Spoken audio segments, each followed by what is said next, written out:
Thank you so much for tuning in to Respectfully with Miss Pretty Young Thing. I'm your girl PYT, and let's get into it. Y'all, Joseline's Cabaret. Season 5, ho. Season 5, ho. So, of course, part 1 of the reunion had just passed last week. Part 2 came out this week as well. So let's go ahead and break down part 1, and then we're going to go ahead and break down part 2 in my next video, okay? So before we go ahead and do that, please do me a favor, like, comment, subscribe, post notifications on, share this video, and tell a friend to tell a friend that PYT is in the building, okay? So honestly, ooh, child, y'all know I'm clumsy. I always start off a video dropping something every time. But honestly, before we start off the video, I want to give it my rating first. I usually save it for last. We're going to start it first. 10 out of 10. Joseline did her biggest one. Her biggest one, her biggest one, her biggest one. I was 100% here for it. 100% here for it. So I'm going to go ahead and set my hair as well as my makeup. And then we're going to go ahead and talk about all of the amazing things that we got to experience for part 1 of Joseline's Cabaret, okay? So they started off the episode with performances. It would not be a cabaret without them, okay? So first performance of the night, Domino, okay? Next performance of the night, they ended up performing Drop. I drop your ass on your ass, that one. So they definitely did a good job. They did their big one or whatever. So I guess before they performed, like they went back in time and showed us what was happening behind stage prior to their performances, okay? So they go back to earlier that day. So they have their entrances, all of the ladies leaving their black trucks, going backstage and everything like that. And then from there, the OGs is the first scene that we see. So the OGs end up linking up. Big Titty Diamond feels some type of way because she wasn't liking the critiques of people, I guess, making fun of her weight and saying that she got like too much baby fat or whatever the case may be. I don't remember anybody saying that during the season. Somebody gonna have to put me up on game, because I don't recall at all any of the ladies coming at Big Titty Diamond sideways about her weight. Like, am I tripping? Do y'all remember that? Did I miss something? I don't know. Either or. From there, we get into the scene with Chink and Jigsaw, and they're basically discussing Jada. Apparently Jada had dropped a diss track.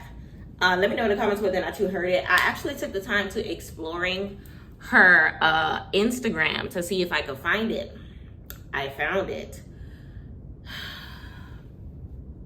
It's better than the song that she made, the diss track that she made on the season, because that was just straight trash. But was it the best? No. Will I listen to it again? No. Do I even remember what it sounds like? No. But it was better than the last performance we saw her do, okay? Where she was trying to make fun of Hanny or whatever the case may be. Definitely better than that one. All right, so now from there, Jada ends up coming into the room, and immediately Chinks felt some type of way. Why? Basically, Chinks had a line, a one-liner, I guess, in the diss track. So apparently in the diss track, she went for every single girl in the cabaret or whatever the case may be. So no one necessarily was like omit from it, but they immediately start fighting. Respectfully, Chinks, we seen her fight on episode 1 and 2, okay, when she went against Lexi Gold. That girl got body on her, and she uses it in the right ways, okay? Chinks low-key looks like what Chinks low-key looks like what Rolly thinks she looks like. But I digress, okay? So Rose and Queen Envy is the next scene that we go into. Envy, Erica, and... Hello? Hello? It's Belle for the National Breast Cancer Committee, pa? Bitch, I don't have breast cancer. Put this on D&D. Got time to be interrupted. This one's silence.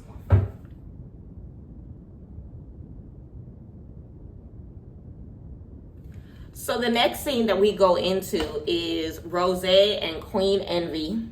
Okay, Erica and Showgirl Neek end up joining her, or whatever the case may be, and they're just discussing a whole bunch of different things. And basically, when it came to them, Showgirl Neek's biggest worry when it comes to how the cabaret is going to go for her is Joseline's reaction towards her, because apparently she had used to be a YouTuber like myself, okay, and used to do critiques like myself about Joseline's cabaret. Apparently Joseline caught wind of it. Let me know in the comments whether or not y'all seen her channel, because I really want to see what her critiques were. What did she say? What was said? Like, it had to have been bad, because I say nothing but good things here about Joseline's cabaret. I always tell her how good she's doing for the performances. I paid good money to go see her during the cabaret tour. I wonder what Showgirl Neek said.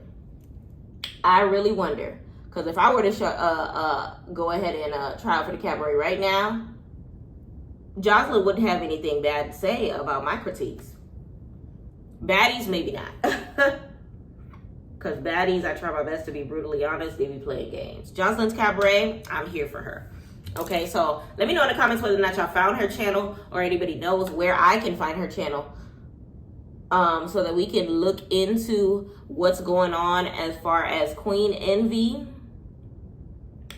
and her YouTube reviews on previous seasons of Joseline's cabaret. Because apparently she had a lot to say about the season that Raven was on, if I'm not mistaken. So we might have to do some research.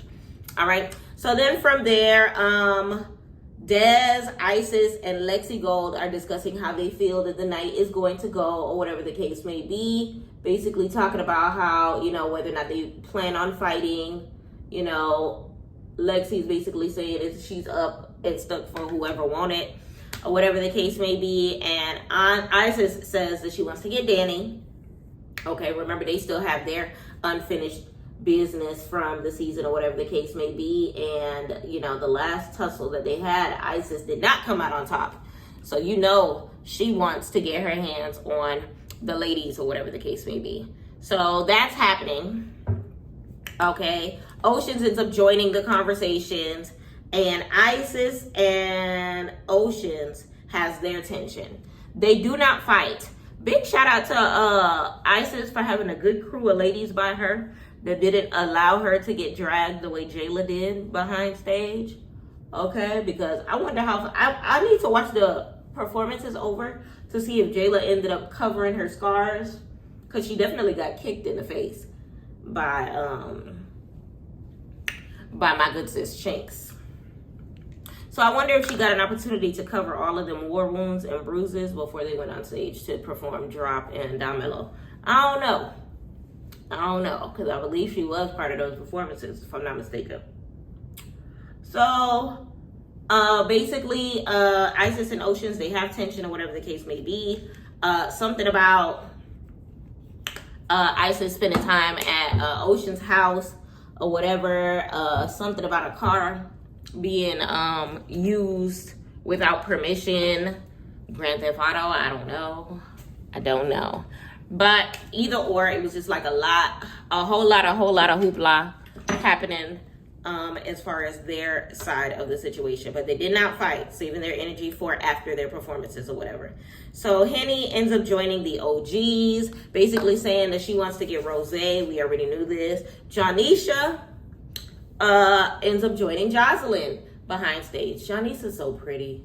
That brown outfit, I need to know where she got it immediately. And if it's too expensive, I need to know if Shein has a duplicate. Respectfully, it was so cute. I want one ASAP. Okay, so she looked so good. Her hair looked amazing. Joseline coming in looking rich with the little, let me do a demonstration. Joseline was looking like she was on the way on a first class ticket to Paris. Oui. Okay, she looked like she looked like money, baby. Her scarf, this is a Fashion Nova scarf, but her scarf was looking real rich. Okay, so they were sitting there talking about how excited they are to host each other again, because apparently they hosted together on the first ever Zeus reunion. Okay, so it was good to see them doing it again. I think that was One More Chance, if I'm not mistaken, season 1. They hosted together.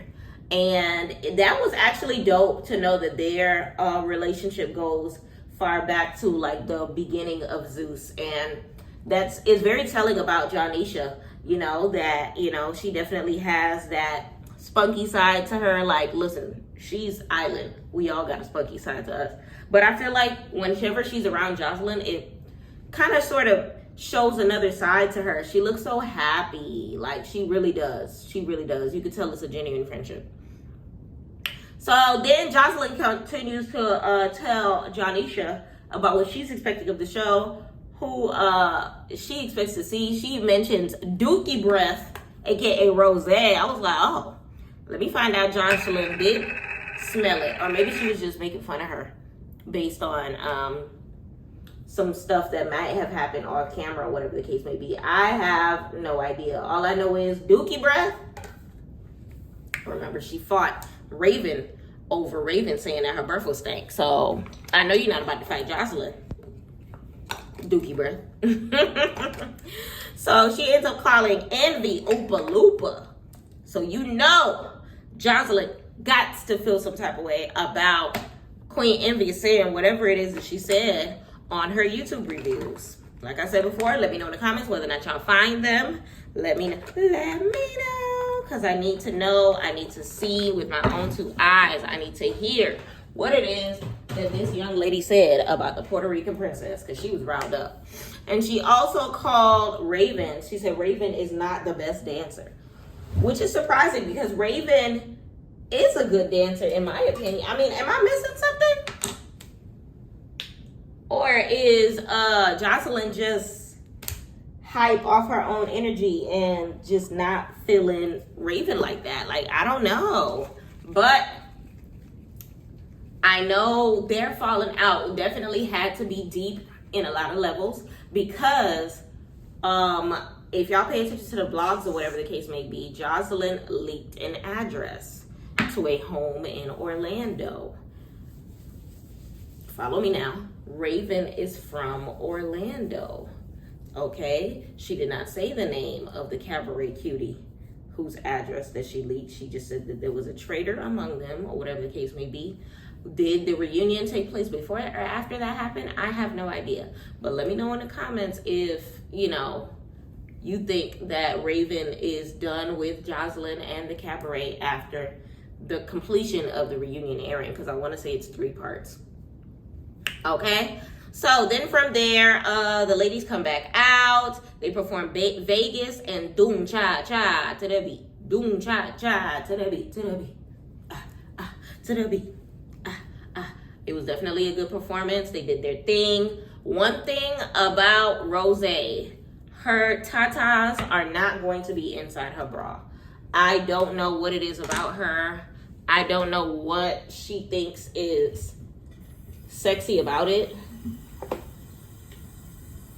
But she just be pulling them from right here and just letting them droop on the front of the thing, and then they be showing clips in slow motion, and it's just so like, what is happening here? I don't know. All right, so that being said, they ended up doing their performances. Jonisha ends up being introduced and coming out with the most beautiful gold dress. One thing about Jonisha, she gonna look good before she step out. She gonna look good by the time she hits the stage. When I tell you how that hairstyle looked so good on her, that dress had her looking like the real, okay, Miss U.S. Virgin Islands, okay? I was 100% here for the look, okay? Joseline ends up coming out. Joseline with her Texas outfit on, looking like a sexy cowgirl or whatever the case may be. Joseline mentions that she has been cocaine free for over a year. Honestly, I am so proud of this lady. You can tell she came such a long way, and I appreciate Zeus for, you know, giving her an opportunity, and not just giving her an opportunity, letting her do her, because she's definitely elevated on another level from what I know her from on Love and Hip. I've been watching Love and Hip Hop so long. I was there when Joseline got her start or whatever the case may be. So it's one of those things where, like, to know where she came from and to see where she's at right now, glowing and growing, I'm here for it. And big shout out to her sobriety as well. So then from there, the OGs get announced, but only Diamond, Andrea, and Danny ended up coming out. So where is Raven? That's the question of the night. Hashtag where's Raven? Okay, Diamond, big titty Diamond. One thing about her and Raven's friendship is solid. She was not about to snitch. She was not about to say where and why and how. She was about to say nothing, okay, about what's going on with her friend. But Joseline makes a field trip of it. She's just like, y'all want me to go get her? And she ends up going with Big Titty Diamond backstage to go bring Raven to the stage. They get to Raven. Raven ain't got no dress on.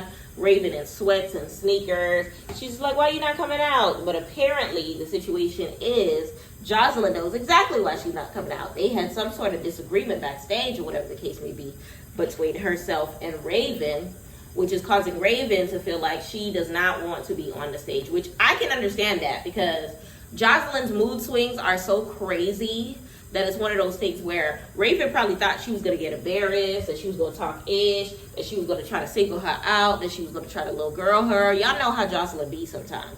So it's one of those things where Raven was probably trying to bow out gracefully and not entertain Joseline's shenanigans if it went that far, which I understand her all the way, okay? But either or, they end up taking her to the out or whatever. Diamond put it on her mama, like, listen, not on her mama, on her child. Listen, they cheering you on. They want to see you. The crowd is looking forward to the Raven experience. Bring your butt out. They end up coming out hand in hand or whatever the case may be. And, you know, it was all good. While that was happening, while Danny entertaining the crowd, you get a car, you get a car. She running back and forth like Oprah in that gif with her shaking back and forth or whatever the case may be. Raven ends up coming out. Then they introduce Wet Wet as an OG. Because remember, Wet Wet was there prior to the rest of these ladies or whatever the case may be. So she basically says, you know, that, you know, it's weird because while they were asking Wet Wet how she's doing and, you know, all that stuff like that, Janisha was about to, I guess, announce a clip of what Wet Wet brought to the table this season. And instead they showed a clip, the preview clip that came out, like the season preview clip, like basically showing everything that happened in the season, whatever the case may be. I don't know if that was a miscommunication with production or if she got the wrong signal in the headpiece in her ear. But it was just like, why y'all setting up my good sis Janisha John like that to make it seem like she don't know what clip is happening next? That was probably the only hiccup of the entirety of the show. So whatever producer that pressed play and had the clips mixed up, or whoever had the little teleprompter for Janisha, if they had a teleprompter or however it works, telling them that we're going to talk about Wet Wet next, it was a setup, okay? Y'all did my girl dirty. All right. So then from there, we have, Spicy Moni comes out. Now, if y'all remember Spicy Moni was not on the season long. She was literally there for like maybe two-ish, maybe, she might have got kicked out the third episode, if I'm not mistaken. She was the first one to get eliminated from the Cabaret, if I'm not mistaken. Basically, she wasn't offering any sex appeal. She was too shy. She wasn't giving enough personality. Apparently, Joseline really liked her because of her audition tape. but the energy she was giving in the audition tape was not the energy she was giving in person, and Joseline wasn't feeling that. Respectfully, if you oozing sex appeal in your audition tape, how you gonna come on TV and not do the same thing? But respectfully, don't hate the player, hate the game, because by the time Jonisha asked her, like, why did you come and why did you come? Like, would you experience this cabaret experience all over again? She said, yeah, I got paid. Okay. Well, alrighty then. But even before all of that happened, so Spicy Moni ends up coming out. Raven immediately stands up. I was like, oh. But if you remember, if you watch the season, Raven tried to help Spicy Moni out, telling her that she needs to showcase more of her personality or whatever the case may be. And Spicy Moni was not hearing her constructive criticism at all. She kind of sort of took it as disrespect or whatever the case may be. And I didn't think that Raven was disrespectful, but maybe Spicy Moni didn't like her delivery, or maybe she really literally wanted a free Joseline's Cabaret paycheck. I don't know. All I know is during the reunion, Raven slam dunked her, literally. Raven looked like she at least no taller than 4'10". Spicy Moni gotta be at least a 5'7". So the way Raven was able to drag her to the couch and proceed to boom, bam, bam. Then round 2, standing up, Air Jordan her ass, and then continue to pummel her with hits. Spicy Moni, you should be ashamed of yourself. I'm disappointed in you, in my Tinkerbella voice, because she was too big. Okay, she had a home court advantage when it came to height. She had a home court advantage when it came to strength. But you still let Raven little girl you on camera, well, on season and on reunion. So honestly, if that's the type of check that you want to make, then so be it. I feel like, you know, if you wanted to do it for the money like that, then I don't know. She should have went on one more chance if that's the case. Should have just been like, I'm not here for love. I'm here to collect the check. Child. I guess we could give her brownie points for honesty. I don't know. Let me know in the comments how you felt about that. But I definitely did not know that Raven knew how to fight like that. Raven, I see you, Bookie. Okay? Because she was definitely giving I can't fight throughout the whole season. Like, for her to have let people slam dunk her the way that she do. Okay? I can understand why she didn't pop Joseline 2 seasons ago. But for her to let people trample her the way that she did, was that 2 seasons ago? No, last season. But for her to let Rose just smack her and do nothing about it or whatever the case may be, I'm going to send people for you. Remember? No. So I didn't expect it. Round of applause for you for standing up for yourself. And basically, yeah, Spicy Moni was just like, I'm here and I'm getting paid at the same rate as y'all without doing shit. And it's just like, Lemon Pepper, take notes. These ladies are coming to collect your money. Okay? So then the other ladies come out. When the other ladies come out, Isis is in full target view of Ocean. So remember, Oceans and Isis, they were about to squabble backstage, but that did not happen. So Oceans waited for Isis to come out or whatever the case may be. So Oceans immediately stands up. She tried to get towards her. Big shout out to Dez and Queen Envy for being good friends. They were just like, girl, back the cup. Let her take off her shoes. You're not gonna sit here and bop my friend with heels on. You're not gonna have her looking like looking like Slim with these green heels, fighting Summer none other. No, let her do her big one. Let her catch a fair fade. Let her take off her shoes. And I am here for the friendship, okay? So she take off her shoes and they immediately get at it. So we see round 1 between Oceans and Isis. Let me know in the comments who you feel won round 1. Because in my opinion, Isis did her big one. Okay, I watched the episode twice. I really feel like Isis took round 1. Reason being, Oceans is a hair puller. Oceans is not a fighter. Oceans is a hair puller. all she did was take Isis' wig off. And you already know Isis got locks, so she had another hairstyle waiting up under, okay? Round 2 is where they end the episode, and it goes straight into, it looked like Oceans was taking round 2. I'm not gonna hold you.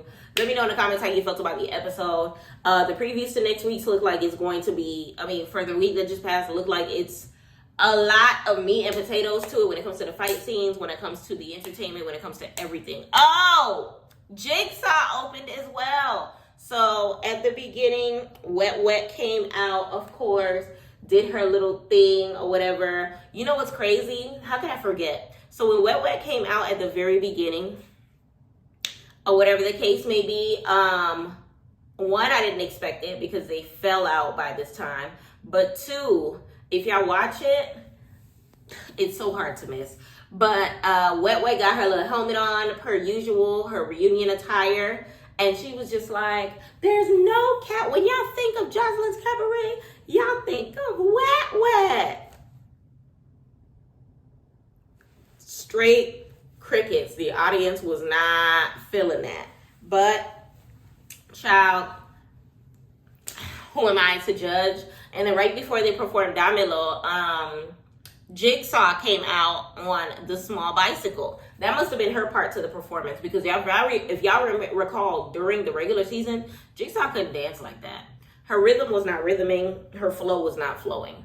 But let me know in the comments how y'all felt about the episode. Let me know how you felt about the season as a whole. Like I said, I rated this episode on a scale of 1 to 10 a 10, baby. It was so good. Joseline deserves her 10s, okay? But let me know how y'all felt about it. Please do me a favor. Like this video. Leave me a comment down below. Subscribe to my channel. Turn those post notifications on. And don't forget to tell a friend that PYT is here. All right? Stay tuned for my next video where we break down Joseline's Cabaret Texas Reunion Part 2. Until next time, thank you so much for watching PYT TV. Respectfully.